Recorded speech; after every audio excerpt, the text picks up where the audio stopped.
حضرت موسیٰ علیہ السلام نے ایک دفعہ اللہ تعالیٰ سے پوچھا، میرے ساتھ جنت میں کون ہوگا؟ ارشاد ہوا، فلاں قصاب تمہارے ساتھ ہوگا۔ حضرت موسیٰ علیہ السلام کچھ حیران ہوئے اور اس قصاب کی تلاش میں چل پڑے۔ وہاں دیکھا تو ایک قصاب اپنی دکان میں گوشت بیچنے میں مصروف تھا۔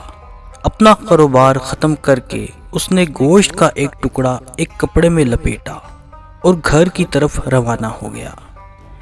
حضرت موسیٰ علیہ السلام نے اس قصاب کے بارے میں مزید جاننے کے لیے بطور مہمان گھر چلنے کی اجازت چاہی۔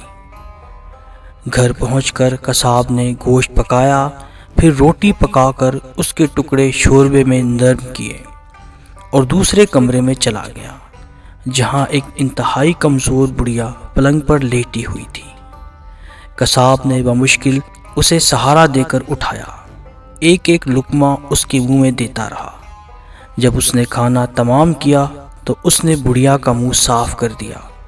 کھانا کھا کر بڑھیا نے قصاب کے کان میں کچھ کہا، جسے سن کر قصاب مسکرا دیا اور بڑھیا کو واپس لٹا کر باہر آ گیا۔ حضرت موسیٰ علیہ السلام جو یہ سب دیکھ رہے تھے، آپ نے قصاب سے پوچھا، یہ عورت کون ہے اور اس نے تیرے کان میں کیا کہا جس پر تو مسکرا دیا؟ قصاب بولا، اے اجنبی، یہ عورت میری ماں ہے۔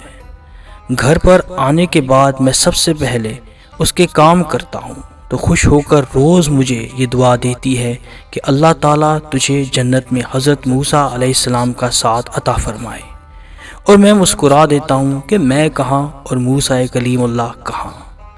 پھر موسیٰ علیہ السلام نے قصاب کو بشارت دی کہ اللہ تعالیٰ نے تیری ماں کی دعا قبول کر لی ہے اور میں ہی موسیٰ ہوں۔